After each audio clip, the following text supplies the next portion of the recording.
সম্মানিত ভিউয়ার্স, আসসালামু আলাইকুম। প্রাইমারি একটি সলিউশন ইউটিউব চ্যানেলে আপনাকে স্বাগতম। তো সম্মানিত প্রাথমিক শিক্ষক মণ্ডলী, আপনারা জানেন প্রতি বছরের ন্যায় এবছরও প্রাথমিক বিদ্যালয়ের শিক্ষার্থীর তথ্য বা শিক্ষার্থীর সারাংশ আইপিএমএস পোর্টালে জমাদান শুরু হয়েছে। তো আইপিএমএস পোর্টালে কিভাবে আপনার বিদ্যালয়ের শিক্ষার্থীর তথ্য সুন্দরভাবে আপলোড করবেন সে বিষয়ে আজকের এই ভিডিওটি।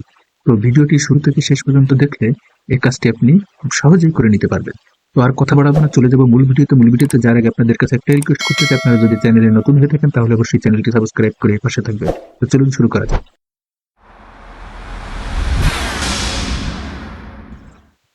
এই কাজটি করার জন্য আপনারা যে কোনো একটি ব্রাউজার ওপেন করে নেবেন। আমি মজিলা ফায়ারফক্স ব্রাউজারটি ওপেন করে নিয়েছি। তারপর আপনারা সার্চ বক্সে এসে লিখবেন আইপিইএমআইএস লিখে সার্চ করবেন। সার্চ করার পরে আপনাকে আইপিইএমআইএস এর পোর্টালে নিয়ে যাবে। তো এখানে আপনি আপনার বিদ্যালয়ের প্রধান শিক্ষকের আইডি দিয়ে, যদি আপনি প্রধান শিক্ষক হয়ে থাকেন তাহলে প্রধান শিক্ষকের আইডি পাসওয়ার্ড দিয়ে প্রবেশ করে নেবেন। তো আমি আমার বিদ্যালয়ের প্রধান শিক্ষকের আইডি ও পাসওয়ার্ড দিয়ে প্রবেশ করে নিচ্ছি। তো আমি প্রধান শিক্ষকের আইডি ও পাসওয়ার্ড দিয়ে প্রবেশ করে নিলাম। প্রবেশ করার পরে আপনারা এই যে বাম দিকে ড্যাশবোর্ডে চলে আসবেন। তো ড্যাশবোর্ডে আসার পরে এখানে দেখতে পাবেন শিক্ষার্থীর সারাংশ। তো এই শিক্ষার্থীর সারাংশ এখানে ক্লিক করে দেবেন।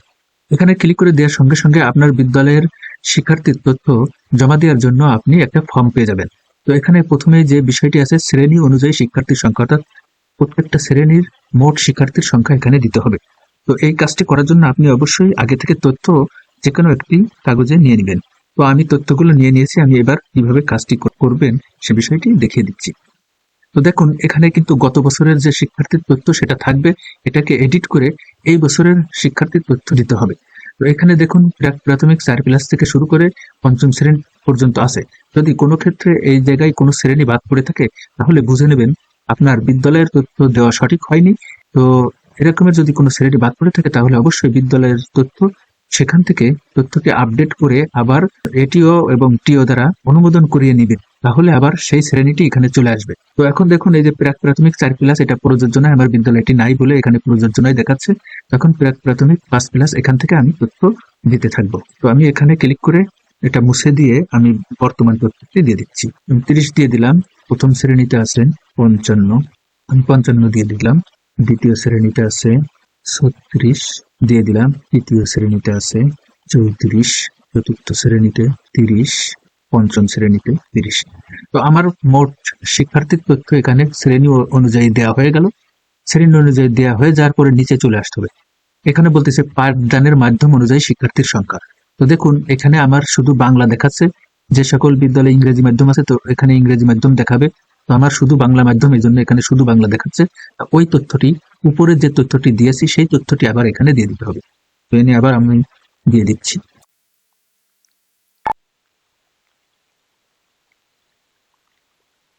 এখানে যদি ভুলভাল দেন, দেখুন এখানে ভুলভাল দিলে কিন্তু এরকম লাল দেখাবে, তাহলে বুঝে নেবেন যে আপনার তথ্যটি দেওয়া সঠিক হচ্ছে না। তো সঠিক তথ্য যখন দিবেন তখন কিন্তু এখানে আর লাল দেখাবে না। তো দেখুন এই যে এখানে দিয়ে দিলাম, সবুজ হয়ে যাচ্ছে। এখানে আবার দিয়ে দিলাম। তো আমার পাঠদানের মাধ্যম অনুযায়ী শিক্ষার্থীর সংখ্যা দেওয়া হয়ে গেল।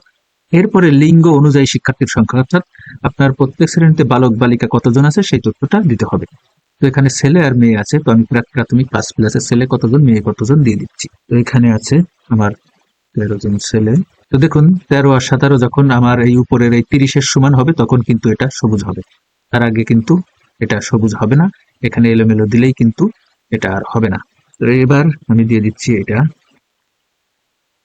দেখুন এখানে প্রথমে ছেলের তথ্য দেওয়ার পর এখনো লাল দেখাচ্ছে, মেয়ের তথ্য সঠিক নয় বলে। এখন আমি মেয়ের তথ্য দিয়ে দেবো। মেয়ের তথ্য দিয়ে দিলাম। দিয়ে এখন পরে কিন্তু এই যে 55 জনের সমান যখন হয়েছে, এই যে 55 জন, তখন কিন্তু এটা সবুজ হয়ে গেছে। এখানে দ্বিতীয় শ্রেণীর তথ্যটা আমি দিয়ে দেবো। দ্বিতীয় দিয়ে দিলাম।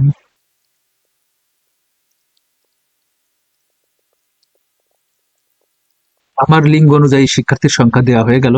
এরপর আমি নিচের দিকে চলে যাব। ধর্ম ও পাঠদানের মাধ্যম অনুযায়ী শিক্ষার্থীর সংখ্যা।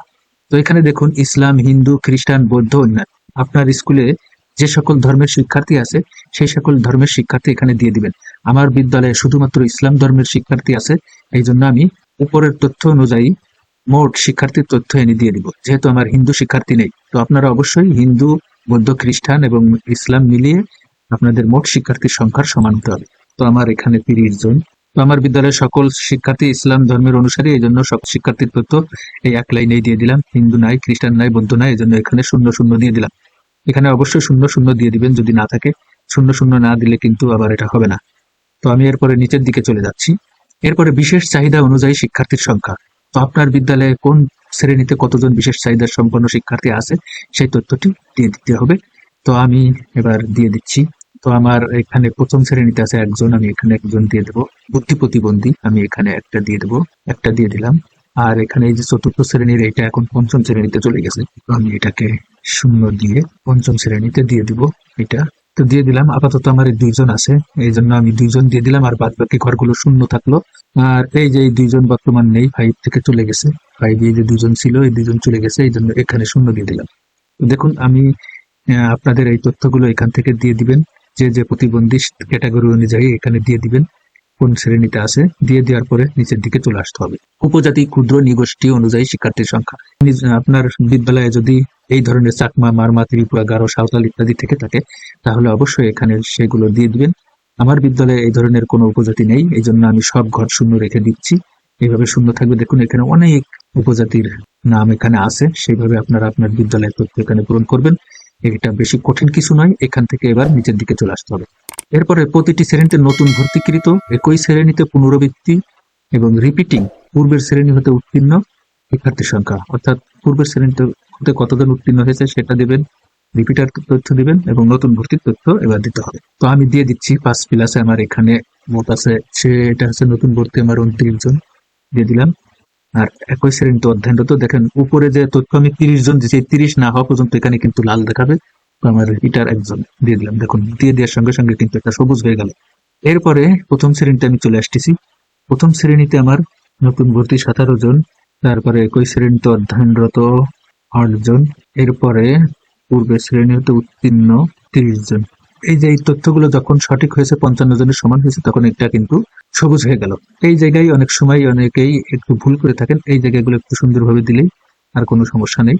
এরপর আমি চলে আসলাম দ্বিতীয় শ্রেণীতে। দ্বিতীয় শ্রেণীতে আমাদের নতুন ভর্তি 4 দিলাম, রিপিটার হচ্ছে 8 দিলাম, উত্তীর্ণ 24। উত্তীর্ণ 24 এখানে আছে, এটার সাথে মিলে গেল, এটা দিয়ে দিলাম, কোনো সমস্যা নেই।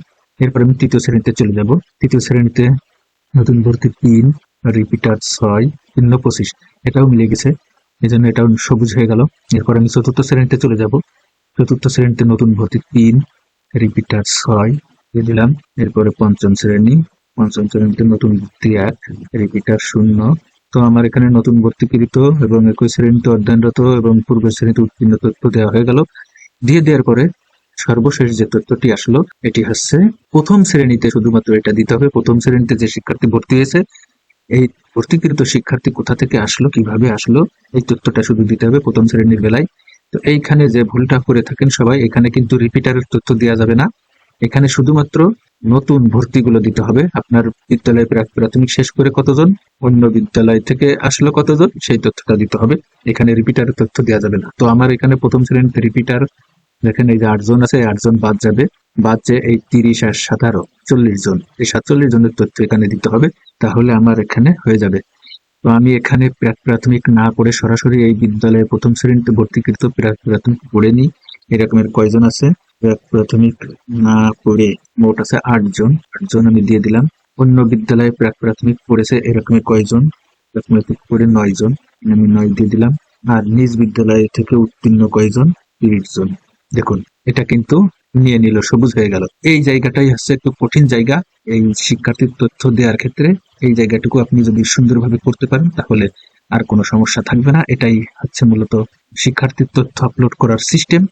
তো আমার শিক্ষার্থীর তথ্য আপলোড করা হয়ে গেল। হয়ে যাওয়ার পরে যে কাজটি করতে পারেন, এখানে ড্রাফট করে রাখতে পারেন, পরবর্তীতে আপনি পাঠাতে পারেন। তো আমি এখানে একটু ড্রাফট করি। ড্রাফট করা হয়ে গেল। এখন এখানে দেখাচ্ছে, দেখুন খসড়াটি নিম্নলিখিত বিদ্যালয়ের জন্য সংরক্ষণ করা হয়েছে। তো এখানে বিদ্যালয়ের সারাংশে ফিরে যান, এখানে আমি আবার দিলাম। দেওয়ার পরে আমার সেই তথ্য দেখাচ্ছে, দেখানোর পরে এখানে নিচেই লেখা দেখাচ্ছে যে আপডেট তথ্যগুলো এখনো সাবমিট করা হয়নি, সাবমিট করার জন্য অনুগ্রহ করে পরবর্তী ধাপে যান। আর যদি এই ড্রাফটটি আপনি মুছে ফেলতে চান তাহলে এই যে ড্রাফট মুছে ফেলুন, এখানে ক্লিক করে দিবেন। তারপরে ড্রাফটটি যদি আপডেট করতে চান, এখানে আবার আপডেট করা যাবে, কোনো সমস্যা নেই, পাঠানোর আগে আপডেট করা যাবে। তো এখানে আপডেটে ক্লিক করে আপনি আপডেট করতে পারবেন। আর যদি পাঠাতে চান তাহলে এই পরবর্তী ধাপে ক্লিক করতে হবে। তাহলে আমি পরবর্তী ধাপে ক্লিক করে দিলাম। পরবর্তী ধাপে ক্লিক করে দেওয়ার পরে দেখুন এখানে শিক্ষার্থীর তথ্য যে এডিট করুন দেখাচ্ছে। আপনি যদি এডিট করতে চান এডিট করতে পারবেন, এডিট করতে না চাইলেও কোনো সমস্যা নেই। আর যেটি করতে হবে তাহলে এই যে প্রিন্ট অপশন আছে, এখানে প্রিন্টে ক্লিক করে আপনি প্রিন্ট করে রাখতে পারবেন। তো আমি প্রিন্টে ক্লিক করলাম, ক্লিক করার পরে যেহেতু এখন আমার এটা প্রিন্টারের সাথে যুক্ত নয়, এই যে মাইক্রোসফট প্রিন্ট পিডিএফ এখানে এরকমের আছে। তো এখানে সেভ টু পিডিএফ, এখানে আমি সেভ টু পিডিএফ দেব। দেওয়ার পরে এবার এই সেভে ক্লিক করব। সেভে ক্লিক করার পর এটা আমি কোথায় রাখতে চাই সেটা দেখাচ্ছে। তো আমি এখানে ডেস্কটপে রাখতে চাই, ডেস্কটপে ক্লিক করে দিলাম। ক্লিক করে দেওয়ার পর আমি সেভে ক্লিক করে দিলাম। তো এটা আমার সেভ হয়ে গেল। আপনার প্রিন্টারের সাথে যুক্ত থাকলে এটা আপনি সাথে সাথে প্রিন্ট করে নিতে পারবেন। এরপরে এখানে তথ্যগুলো আপনি আবার দেখে নিতে পারেন কোনো সমস্যা আছে কিনা। যদি সমস্যা না থাকে তাহলে একদম নিচের দিকে চলে আসবেন। নিচের দিকে আসার পরে দেখুন এখানে সাবমিট করুন অপশন দেখাচ্ছে। তো এই সাবমিটের উপরে ক্লিক করে দিবেন। তো আমি সাবমিটে ক্লিক করে দিলাম। দেওয়ার পরে বলতেছে পূরণকৃত তথ্যগুলো আপনার অনুমতি সাপেক্ষে আপডেটের জন্য সাবমিট করা হবে। আপনি কি সাবমিট করতে ইচ্ছুক? তো এখানে এই যে বাতিল করুন, আবার নিশ্চিত করুন। তো আমি নিশ্চিত করুনে ক্লিক করে দিলাম। নিশ্চিত করুনে ক্লিক করে দেওয়ার পর নিম্নলিখিত বিদ্যালয়ের শিক্ষার্থী সারাংশের জন্য একটি আপডেট অনুরোধ তৈরি করা হয়েছে। ঠিক আছে, তাহলে একটা আপডেট হয়ে গেল। এটা অনুরোধ তৈরি করা হয়েছে, এটা শিক্ষার্থী সারাংশে ফিরে যান আবার দেখাচ্ছে। তো এখানে একটা বিষয় বলে নেওয়া ভুল যে আপনি যদি এটা যেহেতু জমা হয়ে গেছে অনুমোদন হবে, তারপরে আপনার বিদ্যালয়ের তথ্যগুলো আপনার দেখতে পাবেন। তো এটাই ছিল মূলত ভিডিও। এভাবে আপনার বিদ্যালয়ের শিক্ষার্থীর তথ্য আপনি খুব সুন্দরভাবে আপডেট করে দিতে পারবেন। তো সবাইকে অসংখ্য ধন্যবাদ ভিডিওটি শেষ পর্যন্ত দেখার জন্য। ভিডিওটি দেখে যদি উপকৃত হয়ে থাকেন তাহলে অবশ্যই ভিডিওটি লাইক কমেন্ট শেয়ার করে দিবেন। আর পরিশেষে সবার সুস্বাস্থ্য ও মঙ্গল কামনা করে আজকের মতো এখানে শেষ করছি। আল্লাহ হাফেজ।